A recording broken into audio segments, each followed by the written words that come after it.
একজন মুসলিমের চিন্তা পদ্ধতি অন্য সবার চেয়ে ভিন্ন। এর কারণ হলো আল্লাহর কিতাব। এটা আমাদের চিন্তাধারাকে রূপদান করে। বস্তুত আজ আমি আলোচনা শুরু করতে চাই সূরা মুলকের একটি আয়াত দিয়ে, যেখানে বলা হয়েছে লোকেরা জাহান্নামে প্রবেশ করছে, আর প্রবেশ করাকালে তাদেরকে তাদের অপরাধ সম্পর্কে জিজ্ঞেস করা হচ্ছে। তখন তারা উত্তরে বলবে, ওয়াকালু লাউ কুন্না নাসমাউ আও নাকিল মা কুন্না ফি আসহাবিস সাঈর, বিখ্যাত একটি আয়াত। এবং তারা বলবে, যদি আমরা শুনতাম। চলুন এখানে একটু থামি। এখানে কি শোনার কথা বলা হচ্ছে? যদি কুরআন শুনতাম, যদি ইসলামের বার্তা শুনতাম, যদি উপদেশগুলো শুনতাম, যদি কুরআন শুনতাম। এই অংশটি সবাই বুঝে, কিন্তু এরপরের আয়াতে ওয়া নাকিলু বলা হয়নি, বলা হয়েছে আও নাকিলু, লাউ কুন্না নাসমাউ আও নাকিলু। আর আরবিতে আও অর্থ অথবা, যদি আমরা শুনতাম অথবা বিবেক বুদ্ধি প্রয়োগ করতাম। অর্থাৎ যদি শুনতাম অথবা অন্তত পক্ষে চিন্তা ভাবনা করতাম। কথাগুলো এইভাবে উপস্থাপনার পেছনে শক্তিশালী উদ্দেশ্য রয়েছে। একদিকে মুসলমানরা কিছু শুনলে সেখান থেকে কিছু শেখার চেষ্টা করবে। আমরা খুতবা শুনি, রিমাইন্ডার শুনি, লেকচার শুনি, কিছু পড়লেও আমরা ওইখান থেকে শিখি। এগুলো থেকে আমরা উপদেশ গ্রহণ করে থাকি, এবং হতে পারে এগুলোর আলোকে নিজের ভালোর জন্য নিজের মাঝে পরিবর্তন আনি। অন্তত পক্ষে প্রত্যেকের মাঝে পরিবর্তনের চেষ্টা থাকা উচিত। এই মানুষগুলোর আজ এই পরিণতির অন্যতম একটা কারণ হলো, ভালো ভালো উপদেশ শোনার পরেও তারা নিজেদের পরিবর্তন করেনি। তারা শুনতে অস্বীকার করলো। মানে শ্রবণ করার দুইটা দিক রয়েছে, একদিকে কিছু কথা কানে প্রবেশ করা, আর অন্যদিকে সে কথাগুলো নিজের জীবনে প্রয়োগ করা। আরবি ভাষার ক্ষেত্রে এই কথা যেমন সত্য, তেমনি ইংরেজি ভাষার ক্ষেত্রেও সত্য। যেমন যখন একজন বলেন, আমি তাকে উপদেশ দেওয়ার চেষ্টা করেছি কিন্তু সে শোনেনি, এর অর্থ এটা নয় যে সে আমার কথা শুনতে পায়নি, বরং এর অর্থ হলো সে আমার কথা অনুযায়ী কাজ করেনি। তাহলে দেখা যাচ্ছে শ্রবণ করার মাঝে এই দুইটি দিক রয়েছে। কিন্তু পরের কথাটির উপর আজ আমি জোর দিতে চাই, অথবা যদি আমরা চিন্তা ভাবনা করতাম, যদি আমরা নিজেদের বিবেক বুদ্ধি প্রয়োগ করতাম। এই আয়াতের বাহিরে আরো বহু আয়াতে আমাদের বলেছেন একজন মুসলিমের নিয়মিত চিন্তা করা উচিত। এমনকি যখন সে কোনো শায়েখের কাছ থেকে কিছু না শুনে নিভৃতে বসে থাকে, তখনও তার চিন্তা করা উচিত। আমরা সর্বদা চিন্তাশীল মানুষ। তো যে বিষয়গুলো আমাদের চিন্তাশীল বানায় তা হলো আয়াত। আল্লাহর নিদর্শনগুলোর উদ্দেশ্য হলো লাআল্লাহুম ইয়াতাফাক্কারুন লিকাওমি ইয়াকিলুন লাআল্লাকুম তাকিলুন লিয়াদাব্বারু লিআয়াতি, যাতে তারা এর আয়াতসমূহ নিয়ে গভীরভাবে চিন্তা করে। আর আয়াত বলতে শুধু কোরআনের আয়াত বোঝানো হচ্ছে না, চারপাশে আল্লাহর যে বিস্ময়কর সৃষ্টি রয়েছে তাও বোঝানো হচ্ছে। যখন বাহিরে গিয়ে আকাশের দিকে তাকান, তখন আপনার এটা নিয়ে চিন্তা করা উচিত। আমরা যখন বাহিরে কোনো গাছের দিকে তাকাই, তখনও আমাদের চিন্তা করা উচিত। মুসলিমদের তো এটাই করার কথা। সবাই যা দেখে আমরা তো তা নিয়ে ভিন্নভাবে চিন্তা করি। তারাও দেখে আর আমরাও দেখি, কিন্তু আমরা যখন দেখি আমরা এর সাথে অন্য কিছুও পর্যবেক্ষণ করি। আমরা চিন্তা করার সুযোগ দেখি। তো আজকের খুতবা এমন একটি বিষয় নিয়ে যা অনেকটা উপেক্ষিত। আল্লাহ আজ্জা ওয়া জাল্লা চান আমরা যেন এই সম্পর্কে চিন্তা করি। তিনি চান আমরা যেন ব্যাপারটা গভীরভাবে ভেবে দেখি। এভাবে দুটি বিষয়ের মাঝে পার্থক্য তৈরি হয়, যখন আমরা ভাষা কোরআন অধ্যয়ন করি এবং সামনে এগিয়ে যাই, অথবা আমরা থামি এবং আল্লাহ সুবহানাহু ওয়া তাআলা কি বলছেন তা নিয়ে গভীরভাবে ভেবে দেখি। তিনি এই অসাধারণ আয়াতে বলেন, ওয়া আওহা রাব্বুকা ইলান নাহলি, আল্লাহ ওহী অবতীর্ণ করেন, আপনার রব ওহী অবতীর্ণ করেন। যখন বলেন আওহা রাব্বুকা, কোরআন যেহেতু রাসূলুল্লাহ সাল্লাল্লাহু আলাইহি সাল্লামের নিকট অবতীর্ণ কালাম, যখন বলা হয় আপনার রব অবতীর্ণ করেছেন, রাসূলুল্লাহ সাল্লাল্লাহু আলাইহি সাল্লাম যখন এই কথা শুনছেন, তিনি হয়তো ভাবছেন আমার রব আমার প্রতি কোরআন নাজিল করেছেন। কিন্তু এই আয়াতে আল্লাহ বলছেন, আমি আপনার নিকট অবতীর্ণ হওয়া ওহী সম্পর্কে কথা বলছি না, আমি মৌমাছির নিকট অবতীর্ণ হওয়া ওহী সম্পর্কে কথা বলছি। যেই প্রভু আপনার নিকট কোরআন অবতীর্ণ করেন, তিনি মৌমাছির প্রতিও কিছু একটা অবতীর্ণ করেন। ব্যাপারটা নিয়ে একটু ভেবে দেখুন। মৌমাছি আমাদের অধিকাংশের নিকট গুরুত্বপূর্ণ কোনো বিষয় নয়। এমন নয় যে আমরা প্রতিদিন এটা দেখি। যদি দেখেন ভয় পেয়ে তাড়িয়ে দেন। আর যদি শহরে বাস করেন, তাহলে তো আপনি এমনিতেই প্রকৃতি থেকে অনেক দূরে। মোটের উপর আমরা ইট পাথরের শহরে থাকি। আল্লাহর সৃষ্ট বিস্ময়কর প্রকৃতির সাথে আমাদের সাক্ষাৎ হয় কদাচিৎ। যে একটি সৃষ্টিকে এখনো এড়ানো যায় না তা হলো আকাশ। আকাশ সব সময় উপস্থিত। যারা ব্যস্ত শহরে বাস করেন, তাদের এমনকি উপরের দিকে তাকানোরও সময় থাকে না। তারা আশেপাশে তাকান, বাসে যাতায়াত করেন, তারা এমনকি আকাশও দেখেন না। তাহলে আমরা কি নিয়ে ভাববো? আমরা এমনকি নিজেদের জন্য চিন্তা করার সময় পাই না, বা আল্লাহ আমাদের যা নিয়ে চিন্তা করতে বলেন তা নিয়েও ভাববার সময় পাই না। তো এই খুতবাতে আমি আপনাদের এমন জিনিস নিয়ে চিন্তা করতে বলবো যা আমরা সম্পূর্ণরূপে উপেক্ষা করি। একটি মৌমাছি, বিশেষ করে আল্লাহ আজ্জা ওয়া জাল্লা তার রাসূল সাল্লাল্লাহু আলাইহি সাল্লামকে বলেন, এমন এক ধরনের ওহী আছে যা আমি আপনার নিকট অবতীর্ণ করেছি মৌমাছির প্রতি। সুবহানাল্লাহ। আমাদেরকে মৌমাছি নিয়ে চিন্তা করতে হবে, কারণ কোরআনে আল্লাহ যা কিছু বলেছেন সবকিছু আমাদের হেদায়েতের জন্য। তাই একজন বিশ্বাসী হিসেবে এই ক্ষুদ্র সৃষ্টির প্রতি আমাদের এখন অন্যরকম একটা শ্রদ্ধা তৈরি হয়েছে, কারণ আল্লাহ বর্ণনা করেছেন এই ক্ষুদ্র সৃষ্টি আল্লাহর ওহী গ্রহণ করে থাকে।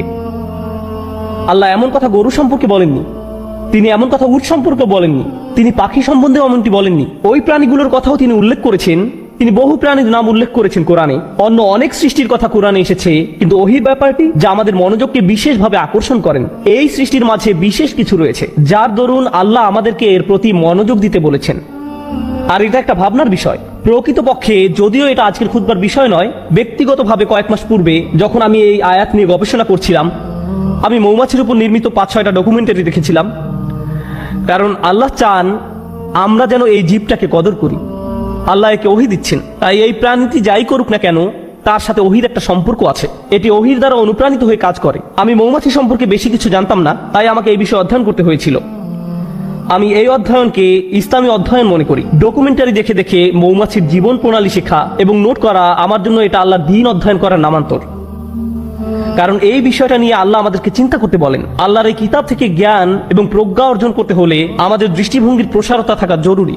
যাই হোক, এই আয়াতে আল্লাহ বলেন আন ইত্তাখিযি মিনাল জিবালি বুয়ুতা। আল্লাহ মৌমাছির প্রতি ওহী নাজিল করেন। ইত্তাখিযি এর অর্থ সরাসরি আদেশ। ইত্তাখিযি এখানে প্রত্যাশিত ভাষা হওয়ার কথা ছিল আন তাত্তাখিযা মিনাল জিবালি বুয়ুতান, পাহাড়ে। এর বাসা নির্মাণ করা উচিত পাহাড়ে। ওয়ামিনাশ শাজারি এবং গাছে। ওয়ামিম্মা ইয়ারিশুন এবং তারা যে গৃহ নির্মাণ করে তাতে, অর্থাৎ মৌচাষীরা এর জন্য যে খাঁচা নির্মাণ করে, যে গৃহ নির্মাণ করে তাতে। তাহলে মানুষ তাদের জন্য যে খাঁচা তৈরি করে তাতেও এরা বাসা তৈরি করতে পারে। এখন আমরা এই আয়াত থেকে যা শিখি, প্রথমত আল্লাহ বিশেষভাবে উল্লেখ করলেন তিনি মৌমাছিকে সরাসরি আদেশ দিয়ে থাকেন। ইত্তাখিযি ব্যাকরণের দিক থেকে ফেলে আমরের মধ্যম পুরুষে ব্যবহৃত হয়েছে। আল্লাহ সরাসরি মৌমাছির সাথে যোগাযোগ করে বলছেন তার কোথায় বাসা বানানো উচিত। এই আদেশের আরেকটি অসাধারণ উপকার হলো, যদি কখনো মধু বা মধু উপজাত কোনো দ্রব্য খেয়ে থাকেন, পৃথিবীতে যার বিশাল বাজার রয়েছে, প্রকৃতপক্ষে এটা শুধু মধু নয়, অধিকাংশ খামার, উদাহরণস্বরূপ ক্যালিফোর্নিয়াতে রয়েছে পৃথিবীর সবচেয়ে বড় কাঠবাদামের খামার। পৃথিবীর 90% কাঠবাদাম আসে সেখান থেকে, আর এর সবটা আসে মূলত মৌমাছির সাহায্যে, যারা বিভিন্ন রকম কাঠবাদামের গাছ থেকে ফুলের রেণু সংগ্রহ করে এবং পরাগায়নে সাহায্য করে, এবং এজন্য কৃষকরা সেখানে মৌ চাষ করে। এখন আল্লাহর প্রতি ওহী নাজিল করে বলেন তুমি বাসা বানাতে পারো পাহাড়ে, বাসা বানাতে পারো গাছে। যদি আল্লাহ না বলতেন ওয়ামিম্মা ইয়ারিশুন, তাহলে আপনারা মৌমাছির বাসা পেতেন শুধুমাত্র পাহাড়ে এবং গাছে। আমরা কখনোই মৌ চাষ করতে পারতাম না। কিন্তু তিনি বলেছেন ওয়ামিম্মা ইয়ারিশুন, যেন আমি আর আপনি মধু খাওয়ার স্বাদ উপভোগ করতে পারি। কারণ আল্লাহ একে অনুমতি দিয়েছেন মানুষের তৈরিকৃত বাসায় মৌচাক নির্মাণের জন্য, যেন আমরা এর চাষ করতে পারি। ব্যাপারটা নিয়ে একবার ভেবে দেখুন। এই ভাবনা আমাদেরকে এই সত্য অনুধাবন করতে সাহায্য করে যে আল্লাহর সৃষ্টি জগৎ থেকে যত কিছু আমরা উপভোগ করতে পারছি, এর কারণ আল্লাহ এদেরকে সরাসরি আদেশ করেছেন আমাদের সেবা করার জন্য। এই ক্ষেত্রে মৌমাছিকে আদেশ করা হয়েছে আমাদের সেবা করার জন্য। তাই যখন মানুষ মৌ বক্স নির্মাণ করে, তুমি তাকে নিজের বাসা হিসেবে গ্রহণ করে নাও। কিন্তু আজ আসলে যে বিষয়টা নিয়ে কথা বলতে চাই তা হলো এই ক্ষুদ্র সৃষ্টি থেকে কিছু পথ নির্দেশনা। শুধু এই সৃষ্টির কদর করা নয়, বরং কিছু হিদায়াত। আর আমি এমন কিছু শিক্ষা এর কাছ থেকে পেয়েছি যা আমাকে সম্পূর্ণ হতবুদ্ধি করে দিয়েছে। আমি রাসূলুল্লাহ সাল্লাল্লাহু আলাইহি সাল্লামের একটি হাদিস পেয়েছি, ওয়াল্লাযী নাফসি বিয়াদিহি, আমি সেই সত্তার শপথ করে বলছি যার হাতে আমার প্রাণ। আল্লাহ রাসূল সাল্লাল্লাহু আলাইহি সাল্লাম কোনো শপথ করা ছাড়াই যা ইচ্ছা বলতে পারতেন, কিন্তু তিনি সর্বপ্রথম আল্লাহর নামে শপথ করেছেন। কারণ তিনি এখন যা বলতে যাচ্ছেন নিশ্চয়ই তা আশ্চর্যজনক কোনো বিষয়। তিনি বলেন ইন্না মাসালাল মুমিন কামাসালিন নাহলা, ঠিক মৌমাছির মতো। মুমিনের উদাহরণ হলো ঠিক মৌমাছির মতো। আমি বসে থেকে ভাবলাম সুবহানাল্লাহ, আল্লাহ প্রথমে আমাদের বলছেন তিনি মৌমাছির প্রতি ওহী প্রেরণ করেন, আর এখন রাসূলুল্লাহ সাল্লাল্লাহু আলাইহি সাল্লাম বলছেন তুমি যদি মুমিন হতে চাও তাহলে ঠিক মৌমাছির মতো হও। মৌমাছির মতো হলে কি হবে, আর কিভাবে মৌমাছির মতো হব? মৌমাছি আমাকে আমার ঈমান সম্পর্কে কি শেখাবে? কিভাবে একজন বিশ্বাসীর মতো বাঁচতে হবে এ ব্যাপারে মৌমাছি কি শেখাবে? ব্যাপারটা এতই সিরিয়াস যে আল্লাহ রাসূল সাল্লাল্লাহু আলাইহি সাল্লাম প্রথমে আল্লাহর নামে শপথ করেছেন, তারপর এই কথা বলেছেন। তো তিনি আমাদের কিছু কথা বললেন যার প্রতি আমাদের মনোযোগ দেওয়া প্রয়োজন। কিন্তু আমি চাই রাসূলুল্লাহ সাল্লাল্লাহু আলাইহি সাল্লাম কি বলেছেন আপনারা তার প্রতি মনোযোগ প্রদান করুন। তিনি বলেন আকালাত তাইয়িবান, এটি ভালো জিনিস খায়, এটি ভালো এবং খাঁটি জিনিস খায়। মৌমাছি উত্তম ফুলের নিকট যায়, এটি এমন কোন ফুলের নিকট থেকে নেয় না যেটি অপরিপক্ক, নষ্ট। এটি এমন কোন ফুলের নিকটও যায় না, গন্ধ শুকে এটি বুঝে ফেলে অন্য মৌমাছি ইতোমধ্যে এই ফুলের কাছ থেকে নিয়ে গেছে। এটি নতুন, পরিষ্কার খাঁটি একটি ফুলের নিকট যায়। এটি শুধু সেই ধরনের ফুলের নিকট যায়। আমাদের ইমানের প্রথম যে ব্যাপারটি এখানে হাইলাইট করা হয়েছে তা হলো যে রিজিকের আমরা সন্ধানে বেরিয়ে পড়ি, শুধু যে খাদ্য আহার করি তাই নয়, বরং যে রিজিকের পিছনে ছুটি, যে চাকরি আপনি পাবেন, যে ব্যবসা আপনি শুরু করবেন, যে টাকা আপনি কামাবেন এবং যে খাদ্য আপনি আহার করবেন, সব কিছুতে খাঁটি জিনিসের সন্ধান করুন। এমন জিনিসের অনুসন্ধান করুন যা খাঁটি, যা পবিত্র, সর্বোত্তম জিনিসের খোঁজ করুন। আর জানেন তো, মৌমাছি সবচেয়ে ভালো ফুল না পাওয়া পর্যন্ত খুঁজতে থাকে। তাই আমাদেরও সেরাটা অর্জন করতে হবে। ফালিউতিনহু, একজন মুমিনের দৃষ্টিভঙ্গি এমনই, তার উচিত দক্ষতা অর্জন করা। আপনাদের সবাই যখন কিছু করবেন তাতে দক্ষতা অর্জন করুন। আপনার উচিত সেরা হওয়া, এটাই মৌমাছি করে। সে সেরা ফুলের সন্ধানে থাকে, এটাই মৌমাছি করে। এটাই প্রথম শিক্ষা। তারপর তিনি বলেন অওয়াদা তয়্যিবান, এটি উত্তম উপায় বসে। যেভাবে এটি ফুলের উপর বসে তা খুব সুন্দর, ব্যাপারটা ভালো এবং খাঁটি। আর আপনাকে এ সম্পর্কে গবেষণা করতে হবে। মৌমাছি নিয়ে গবেষণা না করলে তো এটা আপনি জানতে পারবেন না। মৌমাছি নিয়ে অধ্যয়ন করলে জানতে পারবেন তারা শুধু সে ফুলের কাছেই পরাগ নিয়ে যায় যে ফুলের পরাগ দরকার। মৌমাছি যখন কোনো ফুল থেকে মধু নিতে যায়, তারা ওই ফুল থেকে মধু নিবে না যদি না তারা ওই ফুলকে আরো বেশি কিছু দেয়। তারা একে জীবন দিবে, পরাগ দিবে। আমাদের সবার জীবনে বিভিন্ন রকম সম্পর্ক রয়েছে, ঠিক যেমন মৌমাছির ফুলের সাথে সম্পর্ক আমাদের প্রত্যেকের সম্পর্ক রয়েছে। আপনার আমার প্রতিটি সম্পর্কের ক্ষেত্রে আপনি কিছু নেন এবং কিছু দিয়ে থাকেন। আপনার বিবাহের ক্ষেত্রে আপনি কিছু দিয়ে থাকেন এবং কিছু নিয়ে থাকেন। যখন আপনি পিতা বা মাতা হন, যখন আপনি একজন শিক্ষক, তখনও আপনি কিছু দিয়ে থাকেন এবং কিছু নিয়ে থাকেন। যখন আপনি কারো চাকরি করেন বা মালিক পক্ষের হয়ে থাকেন, তখনও কিছু নিয়ে থাকেন এবং কিছু দিয়ে থাকেন। কিন্তু মৌমাছি যা কিছু নেয় তার চেয়ে অনেক বেশি দিয়ে থাকে। এটি নেওয়ার চেয়ে দেয় অনেক বেশি। আর যা প্রদান করে তা গ্রহীতার জীবনকে উন্নত করে। আর যা নিয়ে যায় তা গ্রহীতার কোনো ক্ষতি করে না। এটি ফুল থেকে যা নেয় তা ফুলের কোনো ক্ষতি করে না। এটি ফুলের উপর পা গুলো রাখে খুব সুন্দর করে। প্রসঙ্গত, ফুলের খুব কোমল জায়গায় মৌমাছিকে বসতে হয়। ফুলের তুলনায় মৌমাছি ভারী একটা জীব। যদি সে তার সম্পূর্ণ ওজন ফুলের ওই কোমল জায়গায় রাখে, তাহলে এটি ভেঙে যেতে পারে। তাই এটি ভাসতে থাকে, পুরো ওজন ফুলের উপর রাখে না।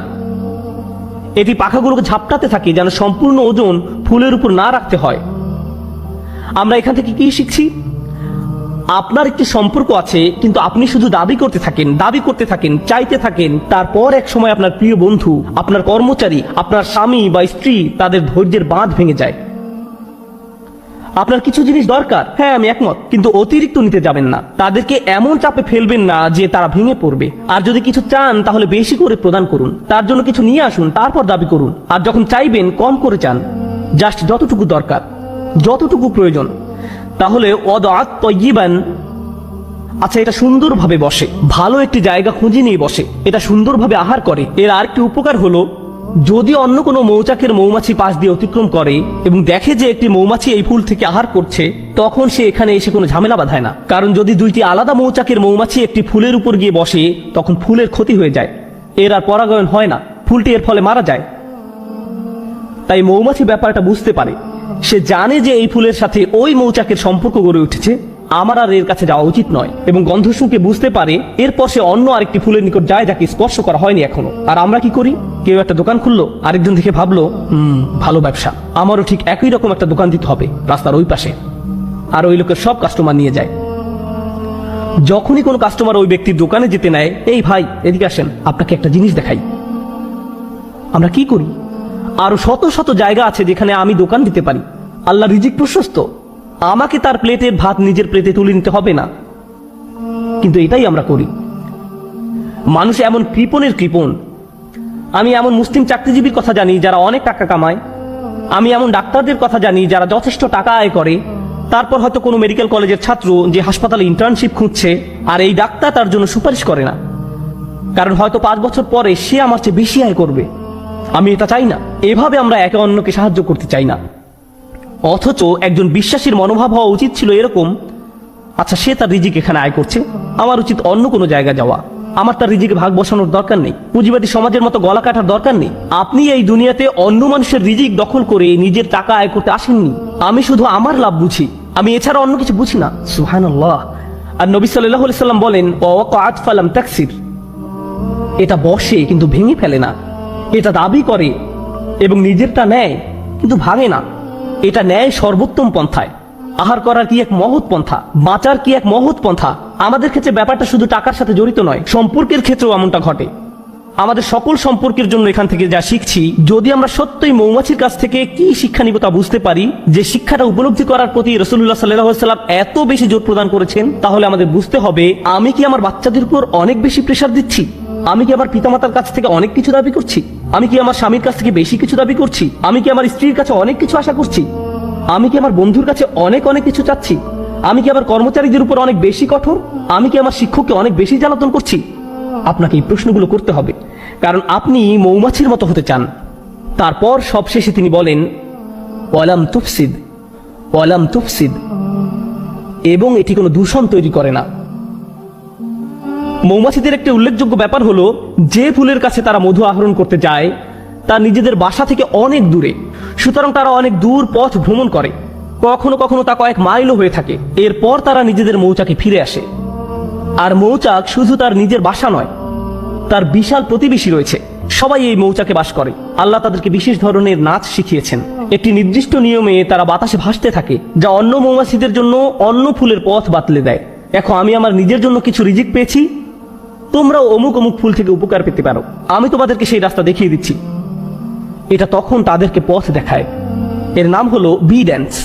জনপ্রিয় পরিভাষা হলো বি ড্যান্স। তারা অন্য মৌমাছির সামনে এই নাচ দেখাতে থাকে, যেন অন্যরাও থেকে মধু আহরণ করতে পারে, যেন তারাও খেতে পারে। এইভাবে তারা নিজেদের সমাজ তৈরি করে, একসাথে তারা নিজেদের মৌচাক নির্মাণ করে। তো এটা বুঝতে পারে যে যখন কেউ কোনো কিছু থেকে উপকার পেয়ে থাকে, এটা কোনো প্রতিযোগিতা নয়। যদি সে অন্যদের উপকার পাওয়ার সুযোগ করে দেয়, এর মাধ্যমে আসলে সবাই উপকৃত হয়। আমি নিজে নিজে একটি মৌচাক নির্মাণ করতে পারবো না, আমাদের সবাইকে এর জন্য কাজ করতে হবে। পক্ষান্তরে মুসলিম সমাজে কি হয়, যখন আমাদের ঈমান থাকে না, যখন কেউ উন্নতি করে আমরা হিংসুক হয়ে পড়ি। তাহলে কাউকে বলতে চান না কিভাবে এই উন্নতি করলেন। আচ্ছা, আপনার দোকানের সাপ্লাই কোথা থেকে পান? আমি জানি না, ভুলে গেছি। আচ্ছা, আপনার চাকরির জন্য কোথায় আবেদন করেছেন? আপনার রিজিউম কেমন? আমি জানি না, ফাইলটা হারিয়ে ফেলেছি। আপনি কাউকে সাহায্য করতে চান না, এটা হলো প্রতিযোগিতা। আমি কেন প্রতিযোগিতায় আরেকজনকে সাহায্য করব? আমি কেন তাকে বোর্ড কমিটিতে সিট পেতে সাহায্য করব? আর রাসূলুল্লাহ সাল্লাল্লাহু আলাইহি সাল্লাম মৌমাছির জীবনের মাঝে সীমাহীন বিজ্ঞতা দেখতে পেলেন, কারণ আল্লাহ তাকে বলেছেন, দেখো আমি মৌমাছির নিকট ওহী প্রেরণ করছি। ওয়া আওহা রাব্বুকা ইলান নাহল। যে পথটা মৌমাছি অনুসরণ করে, আল্লাহ তাকে বলছেন সুবুলা রাব্বিক। মৌমাছি বৃত্ত তৈরি করে দুলতে দুলতে সামনে চলতে থাকে, কিন্তু আমাদের পক্ষে তাদের এই পথ ভ্রমণ দেখা সম্ভব নয়। আর আল্লাহ বলছেন, প্রতিটি বাঘ যে এটি নিয়ে থাকে সেটি তার রবের দেখানো পথ। আল্লাহ তাদের জন্য এই পথটি তৈরি করেছেন, আর তিনি এটাকে জুলুলান বলেছেন। এই আয়াতে যে হাল ব্যবহার করা হয়েছে তা হলো জুলুলান। আল্লাহ বর্ণনা করেছেন মৌমাছি নম্রতার সাথে এগিয়ে চলে। এর একটা চাকরি আছে, গুরুত্বপূর্ণ কাজ আছে, এটা একটা মিশনে আছে, এটা একটা লক্ষ্য পানে এগিয়ে চলছে, কিন্তু তাই বলে এটা অহংকারী নয়। অনেক সময় দেখবেন মানুষ ব্যস্ত সময় কাটালে কেমন জানি অহংকারী হয়ে ওঠে। আমি মারাত্মক ব্যস্ত, তোমার জন্য আমার সময় নেই, পরে কল দিও। আর আপনাদের মাঝে কেউ কেউ বড় চাকরি করেন, মাকে কল দেওয়ার সময় নেই। অন্যদিকে মৌমাছি জুলুলান তথা কাজ করতে যাওয়ার সময়ও নম্রভাবে পথ চলতে থাকে। সুবহানাল্লাহ। সব শেষে যা বলতে চাই, আর 2 মিনিট সময় আছে, আমি মৌমাছি নিয়ে শেষ একটি কথা বলতে চাই। যদিও অনেক কিছু বলার ছিল, শেষ একটা কথা, আল্লাহ এই জীবটাকে অসাধারণ করে বানিয়েছেন, আর এটাকে তার নিজের কাজ করার যোগ্য করে তৈরি করেছেন। এটা নিজের জীবিকা আহরণ করছে। এই মৌমাছির অন্যদের সাথে সম্পর্ক আছে, নিজে উপকৃত হচ্ছে, সমাজের সবার উপকার করছে। এই সব কিছুর উপরে এটা মৌচাক নির্মাণ করে। এই মধুর উপকার মৌমাছিকে ছাড়িয়ে আরো বহু সৃষ্টির মাঝে ছড়িয়ে পড়ে, যা শিফাউন লিন্নাস। এই মধুতে মানব জাতির জন্য রয়েছে চিকিৎসা, ছোট্ট একটা প্রচেষ্টা থেকে। আমরা এখান থেকে কি শিখছি? আমরা যদি মুমিনদের একটি সমাজ তৈরি করতে চাই, আমরা যদি পরস্পরের উপকার করতে চাই, আমরা যদি একসাথে ভাই ভাই হয়ে বাস করতে চাই এবং অল্পে তুষ্ট থাকি, আমাদের সম্পর্কগুলোর উপর বেশি চাপ না দিয়ে থাকি, এর ফলে আমরা যে সমাজ নির্মাণ করব, এতে শুধু নিজেদের উপকার হবে না, বরং মানবতা এর দ্বারা উপকৃত হবে, আরোগ্য লাভ করবে। যদি মৌমাছিদের একটি সমাজ পৃথিবীকে আরোগ্য দান করতে পারে, কত শত রোগ বালাই মধুর মাধ্যমে আরোগ্য লাভ করে। রাসূলুল্লাহ সাল্লাল্লাহু আলাইহি সাল্লাম কর্তৃক সত্যায়িত একটি ওষুধ হলো মধু। আর মধু কখনো তৈরি হয় না যতক্ষণ না মৌমাছির একটি সমাজ একত্রে বসবাস করা শিখে এবং একত্রে কাজ করা শিখে। যদি এই উম্মাহ, যার মৌমাছির মতো হওয়ার কথা, যদি আমরা একসাথে কাজ করা শিখি, একত্রে বসবাস করা শিখি এবং আমাদের নিজস্ব সমাজ তৈরি করি, এর ফলে আমরা শুধু নিজেদের উপকার করব না, আমরা মানব জাতির জন্য আরোগ্য লাভের এক উপায়ে পরিণত হব। কারণ মানব জাতি আজ লোভী হয়ে পড়েছে, সবাই শুধু নিজের চিন্তায় ব্যস্ত। তারা বলে আগে নিজের চরকায় তেল দাও। আমরা এই গ্রহকে জ্যান্ত সাবার করে ফেলেছি। প্রসঙ্গত এতে অবাক হওয়ার কিছু নেই, আজ যেহেতু পৃথিবীতে ফিতনা বেড়ে গেছে, পৃথিবীতে আরেকটি ট্র্যাজেডিও লক্ষ্য করা যাচ্ছে। মৌচাকগুলো দিন দিন উধাও হয়ে যাচ্ছে। আল্লাহ আজ্জা ওয়া জাল্লার একটি অন্যতম নিদর্শন হারিয়ে যাচ্ছে, এবং এজন্য সব শেষে রাসূলুল্লাহ সাল্লাল্লাহু আলাইহি সাল্লাম বলেন, ওয়ালাম তুফসিদ, এটা ফাসাদ তৈরি করে না, এটা আহার করার মাধ্যমে আরো বেশি জীবন তৈরি করে। যখন মৌমাছি আহার করে, এটি আরো জীবন তৈরিতে সাহায্য করে। আজকের দুনিয়ায় যেভাবে ম্যানুফ্যাকচারিং ইন্ডাস্ট্রিগুলো কাজ করে, যেভাবে আমি আপনি ভোগ করি, আমরা জীবন বৃদ্ধি করি না, বরং আমরা উৎপাদন করি উল্লেখযোগ্য পরিমাণে মৃত্যু ঘটানোর মাধ্যমে। আমরা পৃথিবীতে অনেক বেশি দূষণ তৈরি করি, আমরা অনেক বেশি সামাজিক অপচয় এবং অর্থনৈতিক অপচয় তৈরি করি, আমরা দুনিয়াতে ফাসাদ তৈরি করি। আর রাসূলুল্লাহ সাল্লাল্লাহু আলাইহি সাল্লাম বলছেন, মৌমাছির মতো ভোগ করতে শেখো, যেন পৃথিবীতে ফাসাদ তৈরি করা থেকে বিরত থাকতে পারো। পৃথিবীকে আরো বাসযোগ্য করে তোলো। তোমরা তোমাদেরটা নিতে পারো, কিন্তু এর মানে এটা নয় যে পৃথিবীকে এর জন্য বিশাল মূল্য দিতে হবে, পরবর্তী প্রজন্মকে এর জন্য মূল্য দিতে হবে। আল্লাহ আমাদেরকে এর কদর করতে সাহায্য করুন, আমাদের চিন্তাশীল মানুষে পরিণত করুন। আল্লাহ আমাদেরকে গভীর জ্ঞানপূর্ণ এক ধর্ম দান করেছেন। আল্লাহর শপথ, যদি এই ধর্ম নিয়ে চিন্তা করেন তাহলে এটা অন্যরকম এক বিষয়। আর যদি সারা জীবন ধরে শুধু অনুসরণ করে আসছেন কিন্তু কোনোদিন এই ধর্ম নিয়ে চিন্তা করেননি, তাহলে এটা সম্পূর্ণ ভিন্ন রকম একটা বিষয়। আল্লাহ আমাদের চিন্তাশীল মানুষে পরিণত করুন, ভাবুক মানুষে পরিণত করুন, এবং এমন মানুষে পরিণত করুন যারা আসলেই কোরআনের আয়াত নিয়ে চিন্তা করতে পারে এবং